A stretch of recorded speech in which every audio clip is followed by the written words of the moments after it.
നമസ്കാരം. പവർ പോയിന്റിലേക്ക് സ്വാഗതം. ശബരിമലയിലെ സ്വർണ്ണ കവർച്ചയിലെ ചെമ്പ് മറനീക്കി പുറത്തു വരികയാണ്.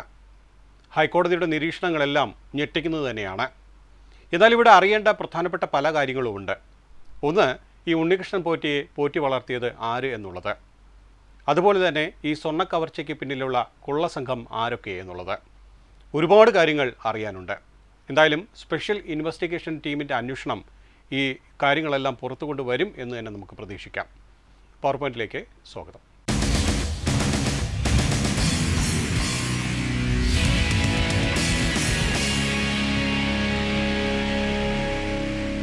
സ്വർണ്ണ കവർച്ചയിലെ നിഗൂഢതകൾ ചുരുളഴിയുമോ എന്നുള്ള ഈ വിഷയത്തിൽ പവർ പോയിന്റിനൊപ്പം ചേരുന്നു യൂത്ത് കോൺഗ്രസ് നേതാവ് ശ്രീ രജിൻ എസ് ഉണ്ണിത്താൻ, LDF നേതാവ് ശ്രീ വെമ്പായ നസീർ, രാഷ്ട്രീയ നിരീക്ഷകൻ ശ്രീ AK സാദിഖ്. മൂന്നുപേർക്കും സ്വാഗതം.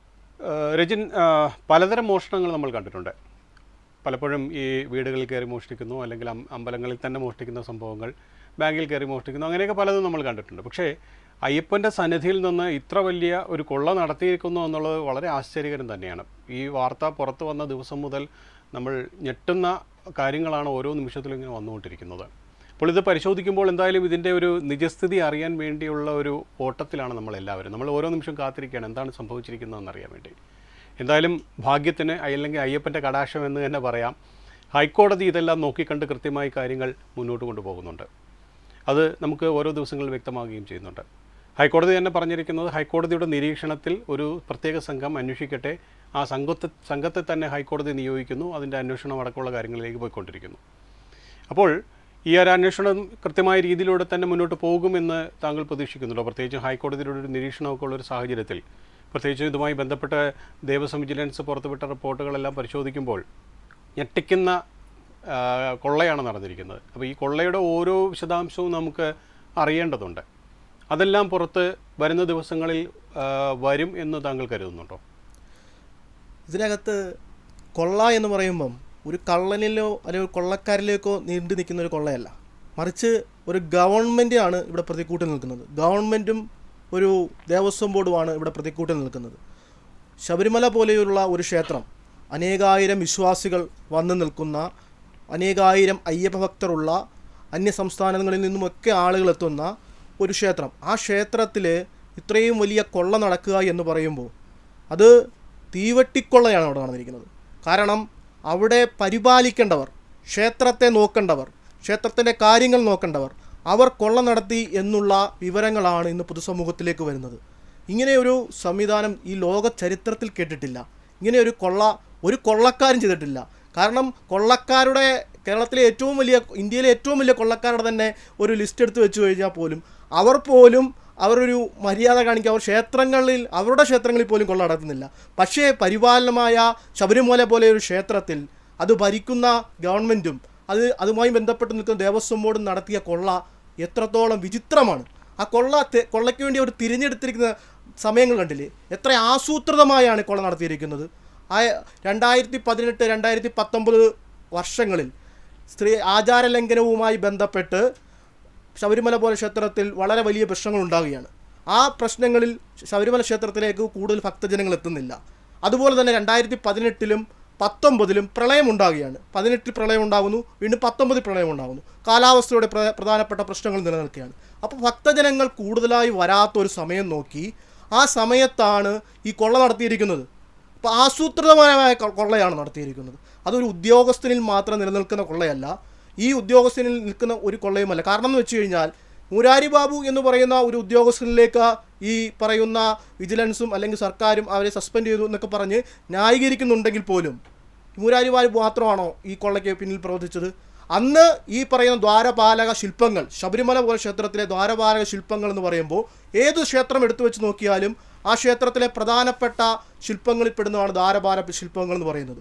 ക്ഷേത്രത്തിലേക്ക് കയറുവാൻ മേൽശാന്തി ആയിക്കോട്ടെ, അതുപോലെ തന്ത്രി ആയിക്കോട്ടെ, അവർക്ക് ഈ ദ്വാരപാലകരുടെ അനുവാദം വാങ്ങിച്ചിട്ടാണ് ക്ഷേത്രത്തിനുള്ളിലേക്ക് കയറുന്നത് എന്ന് വിശ്വാസം നിലനിൽക്കുമ്പോൾ അത്ര പ്രധാനപ്പെട്ട ആ ദ്വാരപാലകരുടെ ശില്പങ്ങൾ മോഷ്ടിക്കുവാൻ വേണ്ടി, അല്ലെങ്കിൽ അത് കവർന്നുകൊണ്ട് കൊണ്ടുപോകാൻ വേണ്ടിയുള്ള രേഖകളിൽ ഒപ്പുവെച്ചിരിക്കുന്ന ആരാണ്? അന്നത്തെ ദേവസ്വം ബോർഡ് പ്രസിഡന്റ് പത്മകുമാറാണ്. പത്മകുമാർ ആരുടെ ഭാഗമാണ്? CPMൻ്റെ ഭാഗമാണ്. CPMൻ്റെ പ്രധാനപ്പെട്ട നേതാവാണ്. അവരുടെ ദേവസ്വം ബോർഡ് പ്രസിഡൻ്റാണ്.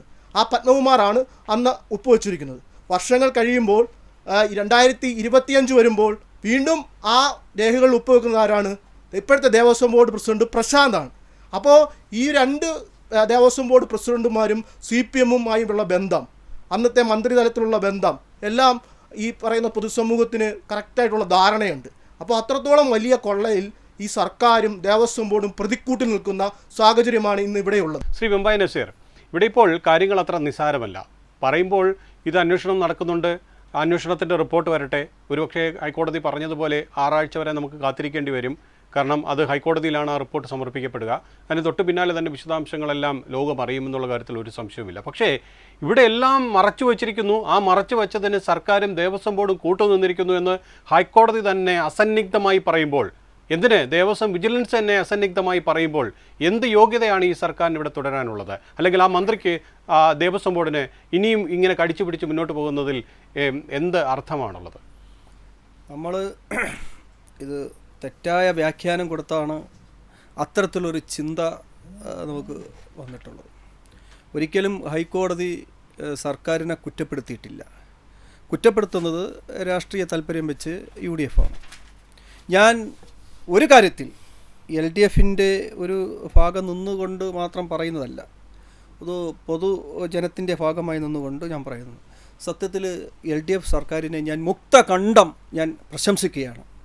കാരണം ഇതുപോലെ ഒരു കൊള്ള പുറത്തു കൊണ്ടുവരാനും ഇതുപോലെയുള്ള ഒരു കൊള്ള സംഘത്തിനെ ഈ അയ്യപ്പൻ്റെ ഈ തിരുവാഭരണം കക്കുന്ന ഈ ഒരു വലിയ ഒരു കായംകുളം കൊച്ചുണ്ണിമാരെ പോലും തോൽപ്പിക്കുന്ന തരത്തിലുള്ള ഈ ഗൂഢസംഘത്തെ പുറത്തു കൊണ്ടുവരാനും ഹൈക്കോടതി, ബഹുമാനപ്പെട്ട ഹൈക്കോടതി ഇടപെടാനും ഒരു സാഹചര്യം ഒരുക്കിയത് പിണറായി വിജയൻ ഭരിക്കുന്നത് കൊണ്ടാണ് സാർ. ആണ് സാർ. കോൺഗ്രസിന്റെ വക്താവ് എന്തുകൊണ്ട് അത് മറന്നു പോകുന്നു? മനസ്സിലായില്ലേ? ഈ ആർജവമുള്ള ഒരു ഭരണാധികാരിയാണ് ശ്രീ പിണറായി വിജയൻ. അദ്ദേഹം ഭരിക്കുന്നത് കൊണ്ടാണ്. നിങ്ങളുടെ ഉമ്മൻചാണ്ടിയാണ് ഇന്ന് മുഖ്യമന്ത്രിയായിരുന്നെങ്കിൽ ഒരിക്കലും പുറത്തു വരില്ല സാർ. പുറത്തു വരില്ല സാർ. പിണറായി വിജയൻ ഭരിക്കുന്നത് കൊണ്ടാണ് ഈ കേരളത്തിലെ അല്ലെങ്കിൽ ഈ നാട്ടിലെ അമ്പലങ്ങളുടെ എല്ലാം സ്വർണം നഷ്ടപ്പെട്ടുകൊണ്ട് പോകുന്നത്. അങ്ങനെയുടെ കൂട്ടിച്ചേർക്കണം. നിങ്ങൾ അത്തരത്തിലുള്ള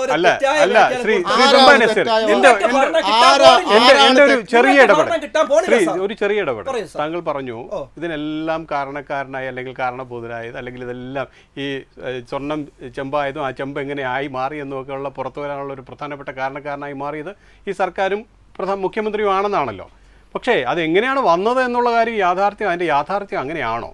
ഹൈക്കോടതിയുടെ കൃത്യമായ ഇടപെടൽ കൊണ്ട് അല്ലേ? അല്ലെങ്കിൽ ഈ ഹൈക്കോടതിക്ക് ഒരു അന്വേഷണ സംഘത്തെ നിയമിക്കൂ, നിങ്ങൾ എത്രയും പെട്ടെന്നൊരു സംഘത്തെ നിയമിച്ച് ഞങ്ങളെ അറിയിക്കൂ എന്ന് ഈ സർക്കാരിൽ വിശ്വാസം ഉണ്ടായിരുന്നെങ്കിൽ പറയുമായിരുന്നില്ലേ? ഇവിടെ ഇപ്പോൾ ഹൈക്കോടതി തന്നെ നേരിട്ട് അന്വേഷണ സംഘത്തെ പ്രഖ്യാപിക്കുകയാണ്, നിങ്ങൾ അന്വേഷിക്കൂ എന്ന് പറയാണ്. എന്നിട്ടും പറയുന്നത് നിങ്ങൾ അന്വേഷിക്കുന്ന റിപ്പോർട്ട് ഭദ്രമായി ഞങ്ങളെ ഏൽപ്പിക്കൂ, ഞങ്ങളത് പരിശോധിക്കാം. അത്രത്തോളം വിശ്വാസമാണ് കേട്ടോ സർക്കാരിൽ. സാറേ, അതെ. അതുപോലെ തന്നെ ഒരു കാര്യം അദ്ദേഹം പറയുന്നതിന് മുമ്പ് കൂട്ടിച്ചേർക്കാൻ വേണ്ടി പറയാണ്. 2019 നടന്ന അതേ നടപടി 2025 നടക്കുകയാണ്. 2019 ഈ പറയുന്ന കള്ളനാണ് എന്ന് പറയുന്ന ഉണ്ണികൃഷ്ണൻ പോറ്റി, ഇപ്പോൾ പ്രതിസ്ഥാനത്ത് ഇങ്ങനെ ഉണ്ണികൃഷ്ണൻ പോറ്റിക്ക് ഈ സ്വർണ്ണക്കടത്ത് നടത്തിയിട്ടുണ്ടെങ്കിൽ ആ 2019 തൊട്ട് 2025 വരെ ഈ പറയുന്ന ഉണ്ണികൃഷ്ണൻ പോറ്റിയെ പരിപാലിച്ചതാരാണ്? ഉണ്ണികൃഷ്ണൻ പോറ്റി 2019 തൊട്ട് 2025 വരെ ശബരിമലയിൽ ഈ പറയുന്ന സ്വകാര്യ വികേന്ദ്രീയമാക്കി ശബരിമലയെ കച്ചവടത്തിലാക്കിക്കൊണ്ടിരുന്ന ഉണ്ണികൃഷ്ണൻ പോറ്റിയെ പരിപാലിച്ചത് ഈ ഗവൺമെന്റും ഈ പറയുന്ന ദേവസ്വം ബോർഡുമാണ്. വീണ്ടും വീണ്ടും അനുമതി കൊടുക്കുകയാണ്.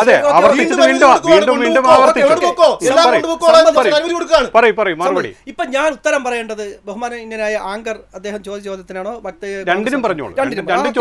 ആദ്യം ചോദ്യം ബഹുമാനപ്പെട്ട ജോയ് സാറ് ചോദിച്ച നിങ്ങളെൻ്റെ സുഹൃത്താണ്. അപ്പോൾ നിങ്ങളെ ഈ ചോദ്യം ചോദിച്ചാൽ ഞാൻ നിങ്ങളെ അഭിനന്ദിക്കുകയാണ്. സാർ, ഈ ദേവസ്വം ബോർഡിൽ നമുക്ക് പലർക്കും അറിയാത്തൊരു സംഭവമാണ്. അഡ്മിനിസ്ട്രേറ്റർ എന്നും പറഞ്ഞ് ഒരു ഉദ്യോഗസ്ഥരെ നിയമിച്ചിട്ടുണ്ട്. ആ അഡ്മിനിസ്ട്രേറ്ററാണ്, മേൽനോട്ടത്തിലാണ് ഈ ദേവസ്വം ബോർഡിൻ്റെയും ശബരിമലയുടെയൊക്കെ മേൽഭരണം. അത് പലർക്കും അറിഞ്ഞുകൂടാത്തതാണ്. ഇപ്പോൾ നമുക്ക് പേര് കേട്ട 3 ദേവസ്വം ബോർഡ് നമ്മളെ കേരളത്തിലുള്ളത് 3. ഒന്ന് തിരുവിതാംകൂർ ദേവസ്വം ബോർഡ്. ഈ തിരുവിതാംകൂർ ദേവസ്വം ബോർഡിലാണ് ശബരിമല വരുന്നത്. പിന്നെ അടുത്തത് രണ്ടാമത് കൊച്ചിൻ ദേവസ്വം ബോർഡാണ്. കൊച്ചിൻ ദേവസ്വം ബോർഡ്, പിന്നെ മലബാർ ദേവസ്വം ബോർഡ്. ഈ 3 ദേവസ്വം ബോർഡിലും കോടതിയുടെ ഒരു പ്രതിനിധിയെ വെച്ചിട്ടുണ്ട്. ഈ കോടതി അറിയാതെ കോടതിയുടെ മേൽനോട്ടത്താണ് കാര്യങ്ങളെല്ലാം നടക്കുന്നത്. സത്യത്തിൽ ദേവസ്വം മന്ത്രിക്കും ദേവസ്വം ബോർഡിനും ദേവസ്വം പ്രസിഡന്റിനും സത്യത്തിൽ നിങ്ങൾ വിചാരിക്കുമ്പോൾ വഴിവിട്ട് ഒന്നും ചെയ്യാൻ കഴിയില്ല.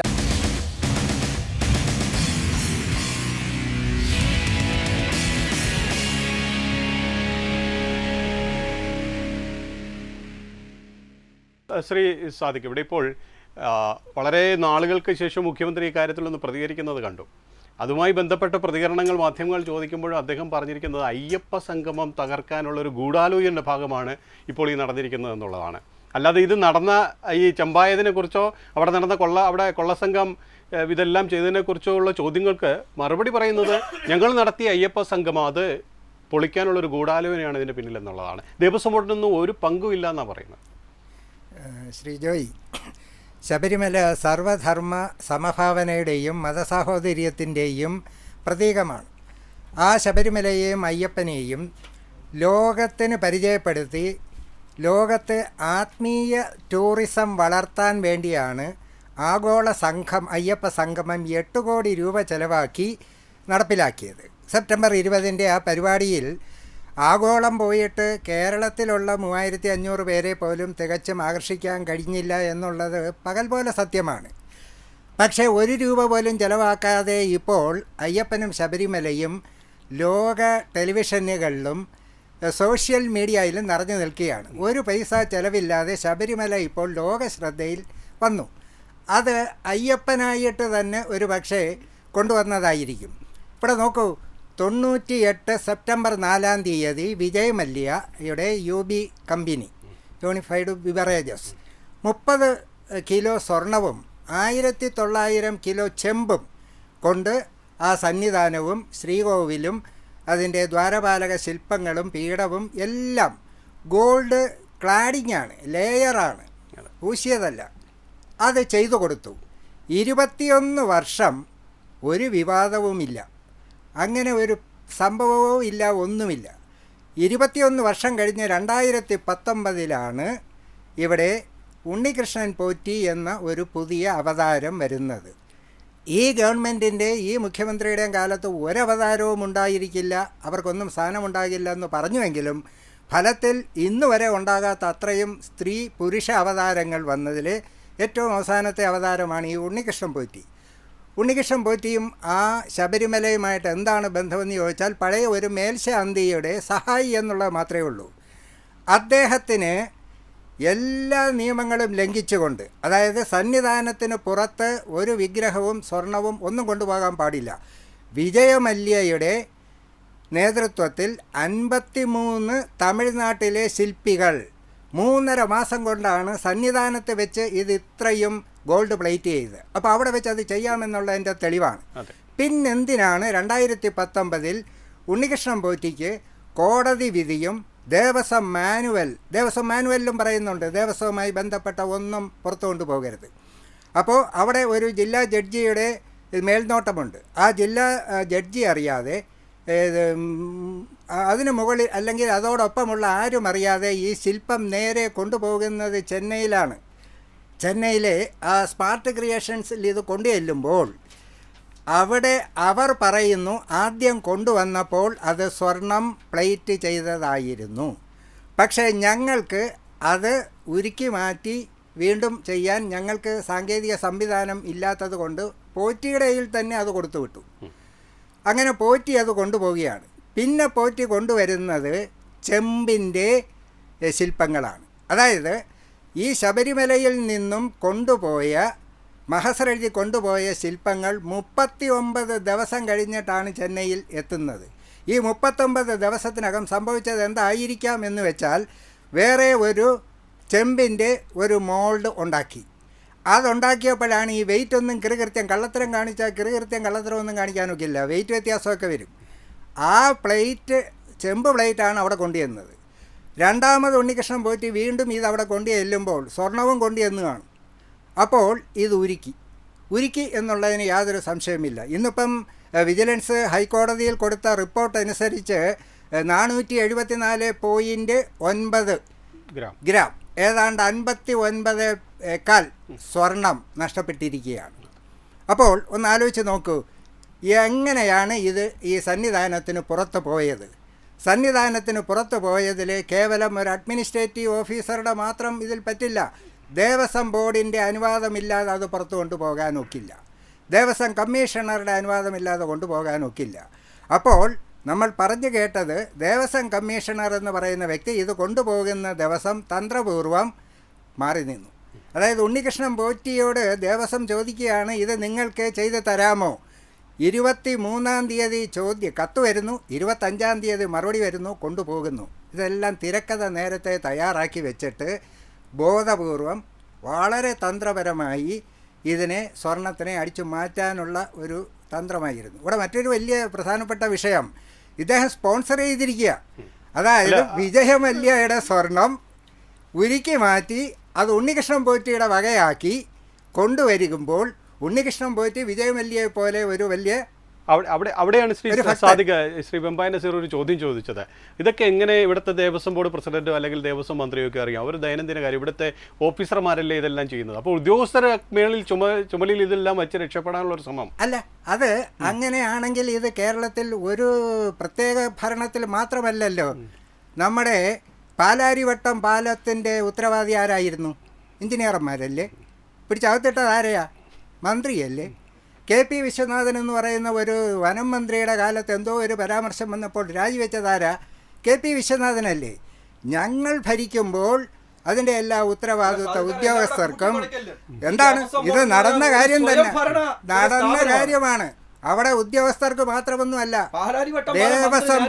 ദേവസ്വം ബോർഡിന് ഉത്തരവാദിത്വമുണ്ട്. ആ ദേവസ്വം ബോർഡിന് ഒരു മന്ത്രിയുണ്ട്. ഇപ്പോഴത്തെ മന്ത്രി പറയുന്നത് എന്താണ്? വാസവൻ മന്ത്രി. ഇത് 2019 നടന്നതാ എന്ന് വെച്ചാൽ അതിൻ്റെ അർത്ഥം എനിക്കല്ല ഇതിൽ ഉത്തരവാദിത്വം, അന്നത്തെ മന്ത്രിക്കാണെന്നാണ്. അന്വേഷണം നടക്കുന്നുണ്ടല്ലോ, കൃത്യമായ വിവരങ്ങൾ പുറത്തു വരും എന്നുള്ളതാണ്. അപ്പോൾ ഈ അന്വേഷണത്തിൽ ഇതിലാണ് ഇപ്പോൾ ആ ഒരു പിടിമുറുക്കിയിരിക്കുന്നത്. ഒരു കാരണം 6 ആഴ്ച കഴിയുമ്പോൾ ഇതിൻ്റെ നിജസ്ഥിതി പുറത്തു വരും. കാരണം ഹൈക്കോടതി നേരത്തെ പറഞ്ഞ പോലെ ഹൈക്കോടതിയുടെ നിരീക്ഷണത്തിൽ നടക്കുന്നതുകൊണ്ട് എന്നാണ് ഞാൻ വിശ്വസിക്കുന്നത്. കാരണം അയ്യപ്പൻ്റെ കൂടെ ഇതുപോലെ എന്തെങ്കിലും ചെയ്യാൻ ശ്രമിച്ചാൽ അയ്യപ്പൻ തിരിച്ചടി കൊടുക്കുമെന്ന് വിശ്വസിക്കുന്ന ഒരു ആൾ കൂടിയാണ്, ആയതുകൊണ്ടാണ് ഞാനത് പറയുന്നത്. അപ്പോൾ അത് അങ്ങനെ തന്നെ ഉണ്ടാകില്ലേ എന്നല്ലേ കരുതുന്നത്. അപ്പോൾ ഇങ്ങനെ പറഞ്ഞു പോകുന്നതിനെ എങ്ങനെയാണ് കാണേണ്ടത്? ഇതിൽ നിന്ന് രക്ഷപ്പെടാനുള്ള അല്ലെങ്കിൽ അത്രയും ദിവസമെങ്കിലും രക്ഷപ്പെട്ട് നിൽക്കാം എന്നുള്ളൊരു തന്ത്രമാണോ? നോക്കൂ ചോദിച്ചാൽ, ഇതിനകത്ത് ഹൈക്കോടതി എന്താണ് പറഞ്ഞിരിക്കുന്നത്? ഹൈക്കോടതി ഒരു അന്വേഷണ കമ്മീഷനെ വെക്കുമ്പം ആ അന്വേഷണ കമ്മീഷൻ അഥവാ സർക്കാരിനെ പൂർണ്ണമായി വിശ്വാസമുണ്ടെങ്കിൽ സർക്കാരിൻ്റെ അന്വേഷണ കമ്മീഷനോ അല്ലാതെ ക്രൈംബ്രാഞ്ചോ അല്ലെങ്കിൽ സർക്കാർ ഉദ്യോഗസ്ഥരുമായി ബന്ധപ്പെട്ട് നിങ്ങളൊരു ടീം ഉണ്ടാക്കി അന്വേഷണം നടത്തിക്കോട്ടെ എന്നൊരു നിലപാടല്ല ഇവിടെ ഹൈക്കോടതി എടുത്തിരിക്കുന്നത്. ഹൈക്കോടതി എടുത്തേക്കുന്ന നിലപാട് എന്താണ്? ഹൈക്കോടതി പറഞ്ഞിരിക്കുന്നത് ഈ അന്വേഷണ കമ്മീഷനുമായി ബന്ധപ്പെട്ട് ടീം ഉണ്ടാക്കുമ്പോൾ അതിൻ്റെ താഴെത്തട്ട് മുതൽ മുകളിൽ വരെയുള്ള എല്ലാ ഉദ്യോഗസ്ഥരെയും ഞങ്ങൾ തീരുമാനിച്ചു കൊള്ളാം, ഞങ്ങളാണ് ആളുകളെ തരുന്നത്. ആ റിപ്പോർട്ട് ഇന്ന് ഹൈക്കോടതി സുപ്രധാനമായി വേറൊരു കാര്യം പറയുന്നുണ്ട്. ഹൈക്കോടതി പറയുന്നത് എന്താണ്? ഈ അന്വേഷണവുമായി ബന്ധപ്പെട്ട് ഒരു റിപ്പോർട്ടും വേറെ ഒരാൾക്കും ഈ അന്വേഷണവുമായി ബന്ധപ്പെട്ട റിപ്പോർട്ട് കൊടുക്കണ്ട, കോടതിയെ നേരിട്ട് ബോധിപ്പിച്ചാൽ മതി എന്നുള്ള ആ ഒരു കാര്യം പറയുമ്പോൾ തന്നെ ഈ സർക്കാരിനെയും ഈ ദേവസ്വം ബോർഡിനെയും അങ്ങനെ ഈ സർക്കാർ സംവിധാനങ്ങളെയും ഹൈക്കോടതിക്ക് വിശ്വാസമില്ല എന്നുള്ളത് നമുക്ക് കറക്റ്റായിട്ട് മനസ്സിലാക്കാൻ സാധിക്കുന്നതല്ലേ? അപ്പോൾ തന്നെ പ്രതിക്കൂട്ടിൽ നിൽക്കുന്നത് ആരാണ്? സർക്കാരും ഈ ദേവസ്വം ബോർഡ് മന്ത്രിയും ദേവസ്വം ബോർഡ് പ്രസിഡന്റുമാണ്. എന്തെങ്കിലും ധാർമ്മികതയുണ്ടോ അവർക്ക് ഈ അന്വേഷണം നേരിടുമ്പോൾ അവർക്ക് ആ സ്ഥാനത്ത് തുടരുവാൻ? ദേവസ്വം ബോർഡ് ഇങ്ങനെ ഒരു അന്വേഷണത്തെ സ്വാഗതം ചെയ്യുന്നതിന് മുമ്പായി തന്നെ അവർ ഈ സ്ഥാനം രാജിവെക്കണം. ദേവസ്വം ബോർഡ് പ്രസിഡന്റ് സ്ഥാനം രാജിവെച്ച് ഇപ്പോഴത്തെ ദേവസ്വം ബോർഡ് ഭരണസമിതി പിരിച്ചുവിടണമായിരുന്നു. അതുപോലെ തന്നെ ദേവസ്വം മന്ത്രി രാജിവെക്കണമായിരുന്നു. ഇന്ന് പിരിച്ചുവിടണോ നാളെ പിരിച്ചുവിടണോ എന്നല്ല, ഈ ലക്ഷക്കണക്കിന് വരുന്ന അയ്യപ്പ ഭക്തരുടെ സ്വർണം കള്ളക്കടത്തുന്നത് ചോദിക്കുകയാണ്, ഇന്ന് പിരിച്ചുവിടണോ നാളെ പിരിച്ചുവിടണോ? ഇത് ആരോടുള്ള അവകാശമാണ്? നിങ്ങളുടെ പിണറായി വിജയൻ ഈ നാട്ടിലെ ജനങ്ങളോട് കാണിക്കുന്ന അവകാശം, ആ അവകാശം ഏറ്റെടുത്തുകൊണ്ട് വന്ന് വന്നിട്ട് നമ്മളെടുത്ത് അവകാശം പറഞ്ഞിട്ട് ഞങ്ങളെ അല്ല അല്ല ശ്രീ വെമ്പായ നസീർ ചോദ്യങ്ങളുടെ രൂപത്തിൽ മറുപടി പറയാം. ശ്രീ വെമ്പായ നസീർ ഒറ്റ കാര്യം നിങ്ങളോട് പറയാനുള്ളൂ. നിങ്ങൾ വെളുപ്പിക്കാൻ നോക്കിയാലും ശബരിമലയിലെ തങ്കപ്പാളികൾ വെളുപ്പിച്ച് തകിടാക്കിയ പോലെ ഈ പിണറായി വിജയന്റെ കള്ളത്തരവും ഈ ദേവസ്വം ബോർഡിന്റെ കള്ളത്തരവും വെളുപ്പിക്കാൻ പറ്റത്തില്ല. കാരണം ഈ നാട്ടിലെ ജനങ്ങൾ മനസ്സിലാക്കുന്നുണ്ട്. ഈ നാട്ടിലെ ജനങ്ങൾ മനസ്സിലാക്കുന്നുണ്ട്. ഈ നാട്ടിലെ സാധാരണക്കാരായ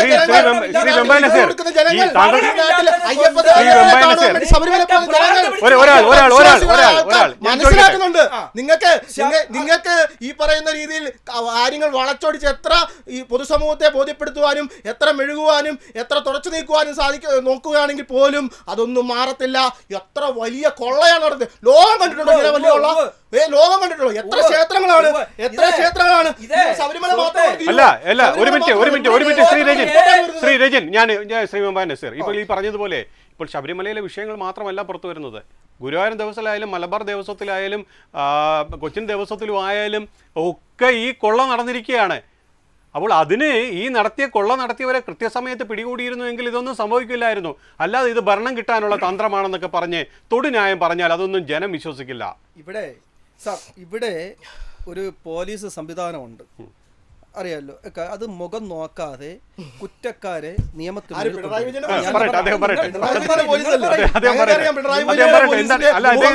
പറ്റിയുള്ള കാര്യങ്ങളൊക്കെ ഞങ്ങൾക്കറിയാം.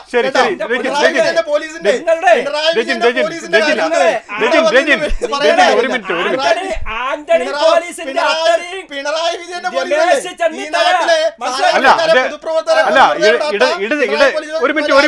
വിജയന്റെ ഒരു മിനിറ്റ്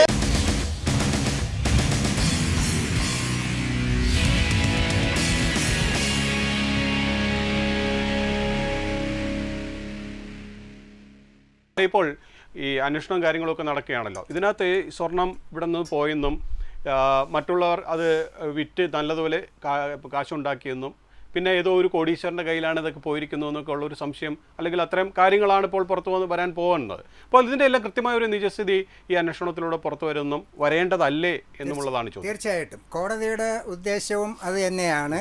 അതുകൊണ്ടാണ് കോടതി പറഞ്ഞ ചില വാക്കുകൾ വളരെ പ്രസക്തമാണ്. ഈ രാഷ്ട്രീയ പാർട്ടിക്കാർ പറയുന്നത് പോലെയല്ല. ഡിവിഷൻ ബെഞ്ചിലെ 2 ജഡ്ജിമാരും രാധാ വിജയരാഘവനും മറ്റേ ജയകുമാറും 2 ജസ്റ്റിസുമാരും പറഞ്ഞത് ദേവസ്വത്തിൻ്റെ രേഖകൾ മുഴുവൻ കൊണ്ടുവരാൻ പറഞ്ഞപ്പോൾ ഇത്രയും പ്രതീക്ഷിച്ചില്ല. കടന്നൽ കൂടെ ഇളകി വരുന്നത് പോലെയാണ് വിഷയങ്ങൾ വരുന്നതെന്ന് നമ്മൾ വായിച്ചില്ലേ? 2 ജഡ്ജിമാരത് പറയണമെങ്കിൽ ജഡ്ജിമാർക്ക് രാഷ്ട്രീയമുണ്ടോ? പിന്നെ പറഞ്ഞ എന്താ? ഇംഗ്ലീഷിലാണ് പറഞ്ഞതെന്നേ ഉള്ളൂ. തെഫ്റ്റ്, മോഷണം. IPC 378, പുതിയ BNSL 303. പിന്നെ പറഞ്ഞ എന്താ?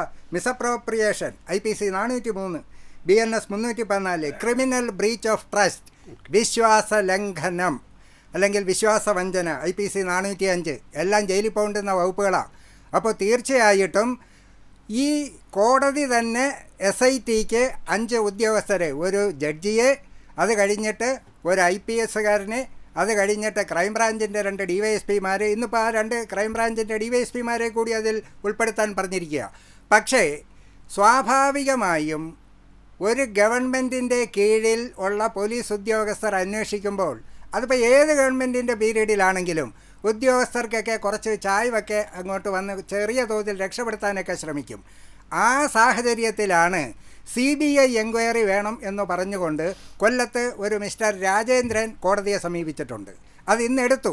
10 ദിവസത്തിനകം അടുത്ത ഹിയറിംഗ് വരും.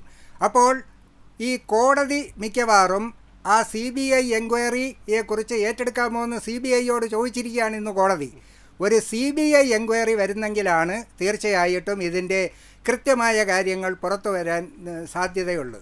ഇനി രാഷ്ട്രീയപരമായിട്ടാണ് ഈ ഗവൺമെൻറ്റുകളുടെയൊക്കെ ഈ പ്രവർത്തനങ്ങളെ നമ്മൾ നോക്കുകയാണെങ്കിൽ ഉത്തരവാദിത്തപ്പെട്ട ഭരണാധികാരികൾ വിഷയങ്ങളിൽ സംസാരിക്കുന്നില്ല. കേന്ദ്രത്തിൽ ഇലക്ഷൻ കമ്മീഷനുമായി ബന്ധപ്പെട്ട വോട്ട് ചോരിയാണെങ്കിൽ ഇവിടെ കേരളത്തിൽ അത് സോന ചോരി, ഹിന്ദിയിൽ പറഞ്ഞാൽ സ്വർണ്ണമോഷണമാണ്. ഇത്രയും ദിവസമായിട്ട് ഈ കോടതി ഇപ്പോൾ പറഞ്ഞപ്പോൾ മാത്രമാണ് 1 മാസം കഴിഞ്ഞിട്ടാണ് കേരളത്തിൻ്റെ മുഖ്യമന്ത്രി ഒന്ന് വാതുറന്നത്. കേന്ദ്രത്തിൽ സ്പെഷ്യൽ SIR ഇൻറ്റൻസീവ് റിവിഷനെക്കുറിച്ച് ഒരക്ഷരം ഇതുവരെ കേന്ദ്രത്തിൻ്റെ മോഡിയും പറഞ്ഞിട്ടില്ല. കേന്ദ്രം ഈ വിഷയത്തിൽ ഇതുവരെ കേരളത്തിൻ്റെ ഗവൺമെൻറ്റിനെയോ കേരളത്തിലെ ഈ വിഷയത്തെക്കുറിച്ച് ഒരക്ഷരം പറഞ്ഞിട്ടില്ല. SIR-നെ കുറിച്ച് കേരളത്തിൻ്റെ മുഖ്യമന്ത്രി അവിടെയും കുറ്റപ്പെടുത്തിയിട്ടില്ല. അങ്ങനെ നോക്കുമ്പോൾ കേന്ദ്രവും കേരളവും രണ്ട് ഭരണകർത്താക്കളും ചേർന്ന് ഏതാണ്ട് രണ്ടുപേരും അവരവരുടെ രീതിക്കും പോകുന്നു എന്ന് കേരളത്തിലെ ജനങ്ങൾക്ക് ഒരു സംശയം ഇതും കൂടി വന്നപ്പോൾ, ഇല്ലെങ്കിൽ അയ്യപ്പ വിശ്വാസവുമായിട്ടൊക്കെ ബന്ധപ്പെട്ട അമ്പലങ്ങളും ക്ഷേത്രങ്ങളുമായിട്ടൊക്കെയുള്ള ഗൗരവമായ ഒരു വിഷയം വന്നിട്ടും കേന്ദ്രം എന്തേ ഇടപെടാത്തത്? കേന്ദ്രവും ഇടപെടുന്നില്ല. അപ്പോൾ വലിയ ചില ഗൂഢാലോചനകൾ ഇവിടെയുണ്ട്. ഇനി ഈ ഉണ്ണികൃഷ്ണൻ പോറ്റി ഏത് പാർട്ടി ആയാലും, മുരാരി ബാബു ഏത് പാർട്ടി ആയാലും, അവരുടെ പാർട്ടിയല്ല വിഷയം, അവരുടെ പങ്കാണ്. ദേവസ്വം ബോർഡ് അറിയാതെ, ദേവസ്വം ബോർഡിൻ്റെ പ്രസിഡൻറ്റ് ചിലപ്പോൾ ചില കാര്യങ്ങൾ, ചില ഉദ്യോഗസ്ഥർ അങ്ങനെയുണ്ട്, എനിക്ക് ഫയലൊന്നും അയക്കേണ്ട, നിങ്ങളൊക്കെ അങ്ങ് ചെയ്തോളാൻ പറയും. പക്ഷേ അങ്ങനെ ചെയ്താലും കോടതിയുടെ നിയമത്തിൻ്റെ മുന്നിൽ വരുമ്പോൾ അവർക്ക് ഉത്തരവാദിത്വമുണ്ടെങ്കിൽ അവർ സമാധാനം പറയേണ്ടി വരും. ഇന്നിപ്പോൾ എന്താ വേറൊരു വാർത്തയാണല്ലോ ഇപ്പം നമ്മൾ കേട്ടത്. ഇതേ ശബരിമലയിലെ അയ്യപ്പൻ്റെ ദണ്ടും അതേപോലെ രുദ്രാക്ഷമാലയും അത് അവിടുത്തെ ദേവസ്വം ബോർഡ് പ്രസിഡൻറ്റിൻ്റെ മകനെ തന്നെയാണ് ഏൽപ്പിച്ചിരിക്കുന്നത്. ഒന്ന് ആലോചിച്ച് നോക്കൂ, എത്ര സത്യസന്ധമായിട്ടാണ് അത് ചെയ്യുന്നതെങ്കിൽ പോലും സ്വന്തം അച്ഛൻ ദേവസ്വം ബോർഡ് പ്രസിഡൻ്റായിട്ടിരിക്കുമ്പോൾ സ്വന്തം മകനെ അതിലെ സ്വർണം പൂശാൻ അതിനെ കൊടുക്കുന്നത് മര്യാദയാണോ? ഒരിക്കലുമല്ലല്ലോ. അങ്ങനെ ഒരുപാട് വിഷയങ്ങൾ ഇതിനകത്തുണ്ട്.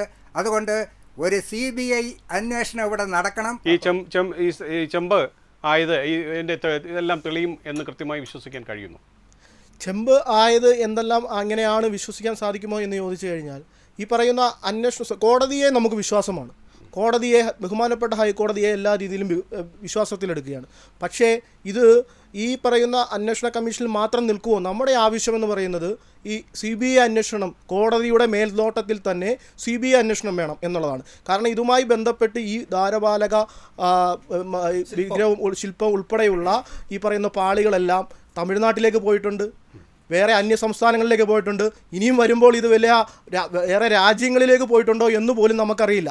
അപ്പോൾ അങ്ങനെ ഒരു കണ്ടീഷനിലാണ് ഇപ്പോൾ ഈ കേസുമായി ബന്ധപ്പെട്ട് നിൽക്കുന്നത്. അങ്ങനെയുള്ള രീതി നിൽക്കുമ്പോൾ കോടതിയുടെ തന്നെ അപ്പോൾ നമുക്ക് ശ്രീ രജൻ, ഈ ആറാഴ്ച ഈ അന്വേഷണ റിപ്പോർട്ട് വരുന്നത് വരെ കാത്തിരിക്കാം. അപ്പോൾ കൃത്യമായ ഒരു എന്ത് സംഭവിച്ചിരിക്കുന്നത് എന്നുള്ളതിൻ്റെ ഒരു ഏകദേശ രൂപം നമുക്ക് കിട്ടും. പിന്നെയും കൂടുതൽ നിഗൂഢതകൾ ഉണ്ടെങ്കിൽ ഈ അന്വേഷണം മറ്റു തലത്തിലേക്ക് തന്നെ പോകേണ്ടി വരുന്നൊരു സാഹചര്യം ഉറപ്പായി ഉണ്ട് എന്ന് തന്നെയാണ് കരുതേണ്ടത്. എന്തായാലും ഇതുമായി ബന്ധപ്പെട്ട് ഈ പോറ്റിയതാരെന്നും ഈ കൊള്ളസംഘത്തിന് പിന്നിലാരെന്നും ഒക്കെയുള്ള കാര്യങ്ങൾ ജനം ആകാംക്ഷയോടെ കാത്തിരിക്കുകയാണ്. അത് അറിയാൻ കഴിയുമെന്ന പ്രതീക്ഷ തന്നെയാണുള്ളത്. എന്തായാലും പവർ പോയിന്റ് ഇന്നിവിടെ പൂർണ്ണമാകുന്നു. ഈ ചർച്ചയിൽ പങ്കെടുത്ത ശ്രീ രജിൻ എസ് ഉണ്ണിത്താൻ, ശ്രീ വെമ്പായ നസീർ, ഒപ്പം തന്നെ ശ്രീ AK സാദിഖ്, 3 പേർക്കും നന്ദി. ജയ് ഹിന്ദ്.